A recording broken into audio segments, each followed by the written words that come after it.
Well, there are big challenges ahead of us, and for everybody operating in this sector. There is a big transformation, and you could even say revolution of the energy and the electricity system on its way as we are moving towards renewable electricity in all areas. So this is actually the challenge both of the future and of today, because it has started now this transformation to the new energy system. So this has a couple of sides to it, the challenge. I mean, everybody agrees that the future is renewable, and in the future we can also store electricity in large amounts. So that's for once everybody agrees on the goal. But the question is how to get there and how long it will take and how much it will cost. And as we move towards renewable power generation, I mean solar and wind power and so forth, the challenge is that we don't know exactly when the sun will shine or when the winds will blow. And once they stop, we don't get anything, and it's very, very hard to predict. And this also means that as the price of electricity has come down, and also for political and for environmental reasons, we are closing down nuclear and coal plants and such that are very easy to adjust to.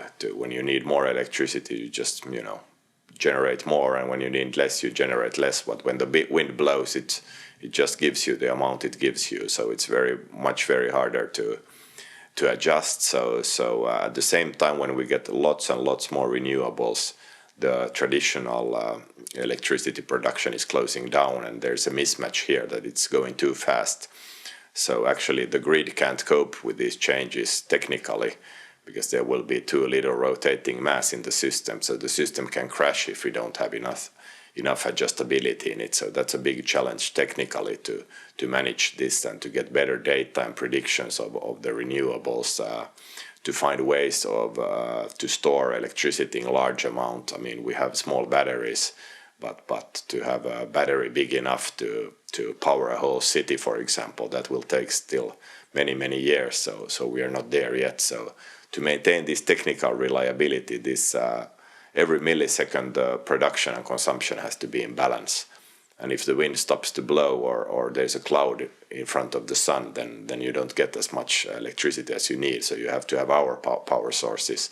And to manage this whole system is extremely difficult. And also because of the renewables getting lots and lots of subsidies, it messes up the electricity market and the pricing. So there will be no new investments in other types of power generation. So this makes it also hard to see how the future will go and how much it will cost to go to this new green renewable electricity system. But for us to maintain every millisecond the power balance, that's a very big challenge, and also because power consumption, the consumption of electricity moves from one part of the country to the other, from one type of industry to the other, as there are changes on the commercial side. That also means that we have to build a lot of new grid to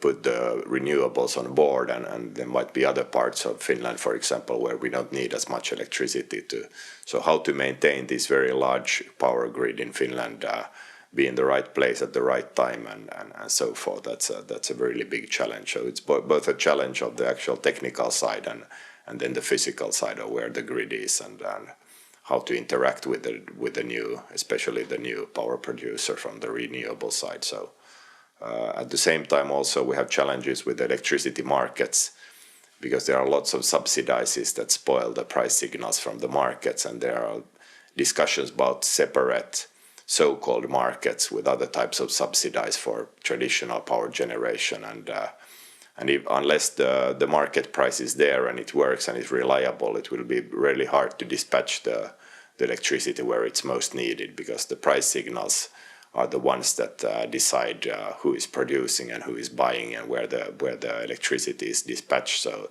it's very important for us that the electricity market is working, and there have been some challenges there lately as well. So we need to find new ways and new rules for the electricity market to work as efficiently as possible, so that it can distribute the electricity optimally without us having to interact with that.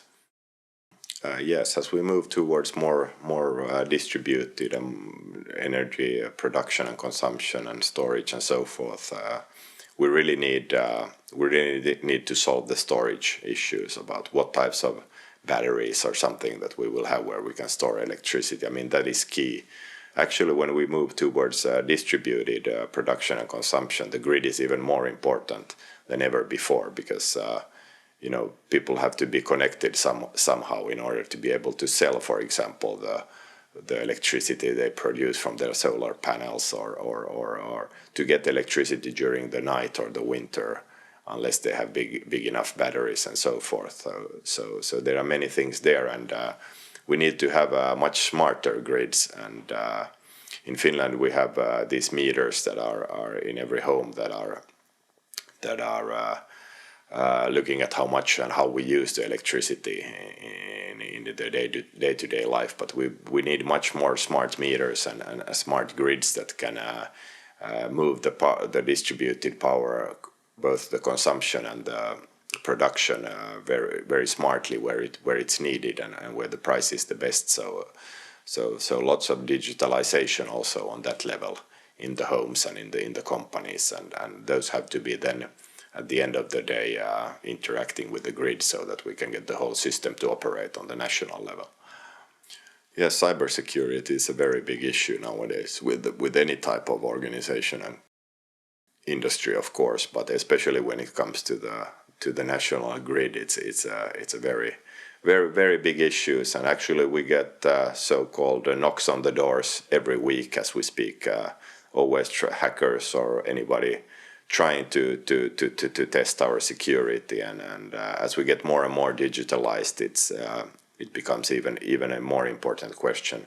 I mean, we use literally, millions of euros every year to improve our cybersecurity. We have all the obvious firewalls and everything, but we also have the most crucial systems completely separated from the internet. So there is no way to get into those through those means, and we're cooperating with the national authorities in Finland on this area. We are cooperating with universities. We are cooperating with the hackers themselves to make tests for them to try to penetrate our systems and so forth. So we have other partners that are doing audits every year of our systems, and it's an ever evolving area where we are working a lot, but it's a huge area of investment for us. But we have been so far in quite a good shape, but we have to be prepared for anything and everything. And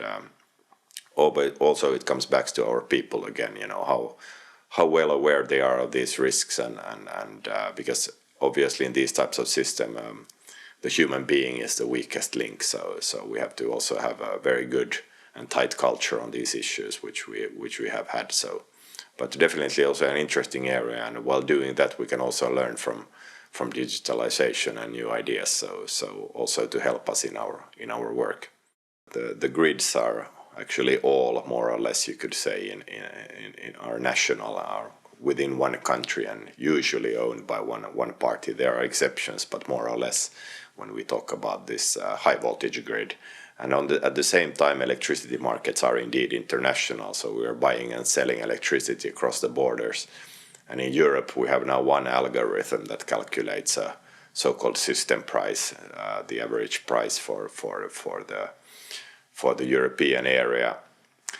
Then the fact how these are interlinked is that there are sort of physical bottlenecks between countries, because it's not possible to move electricity from one country to the other, to the next, and so forth, without the cables that the transmission system operator such as Fingrid owns and operates. So we need to have enough interconnectors between the countries to make the market work. And as there are not enough interconnectors today, it means that the prices differ in different countries.